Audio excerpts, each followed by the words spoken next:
Hey Rainey, we're going to take a look at your week 6 final project here. I think this ended up turning out a lot, I think, better than even I could have foreseen it from when we were looking at it in assignment 3 of last week. The texture that you've dealt with on the rocks has come together, I think, much clearer here than at any point within the process that we did for this, for this assignment. It has, a really craggy, very tactile feel to it. I don't think, out of place in like a design class where we're dealing with texture. This would really pass muster overall. And the way that the shape of the rocks are kind of protruding and just their oddity of it, I think everything really works together. The lighting on them is also terrific. It's very consistent, and I like the way that it has just this good range of highlight to middle to very, very dark all the way through.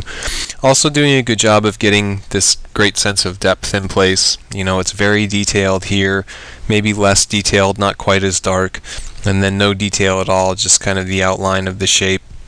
And it really feels like there's a progression between foreground, middle ground, background, and then even further into the back of the background. So there's a lot of layering going on that, to me, works out very, very effectively.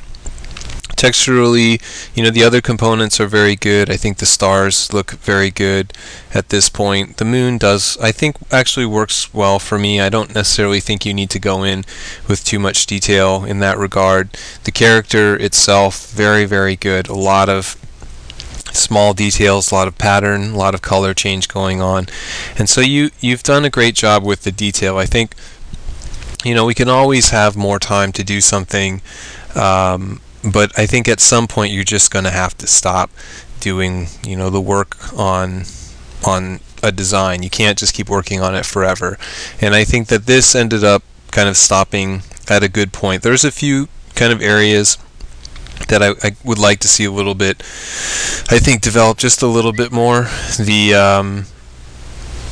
kind of the shading within the main character, I think dramatically it could be pushed further. Some of the darker darks, I think, could be brought forth in the areas that are shadowed. I think some of the highlights could be brought forth more on the areas that would get hit with the light. It feels very uniform, the way that the coloring is on the character. There is a lot of coloring on the character, but having just a little bit, even if you could go in with a little bit of a gray, over here to help give that sense that there's a shadow tone on this side, or being able to go in with the white on this side, just to give him a little bit of a sense that there's something more going on in the environment than just just him. But the rest of this stuff that's going on in the drawing does have that in place, which may be the reason why it stands out maybe a little bit more on him. But I think that, like I said, at some point you can't just keep working on it, and I think that other than some mild kind of shading that needs to be done on one isolated object, I don't really think there's much more that you need to go into. I don't think that the moon needs more detail. I actually think it works well and sets itself up into the background better. I don't think you need more layers to the background rocks. I think there's a good enough amount there. So I thought you did a great job with it. The coloring feels very good, a little muted but still very, very good. Colored pencil work is very nicely implemented. It's smooth. It's not standing out very much. You've got great textures, very, very interesting lighting situation, a lot of detail, and very good marker work. So wouldn't be too disappointed with this. I'm really happy with it. It was a good kind of series of drawings last week that we saw, but this really makes it much more concrete and fantastical, and much more interesting to look at, this final project. So I would say a good way to end the class, and a very good drawing altogether.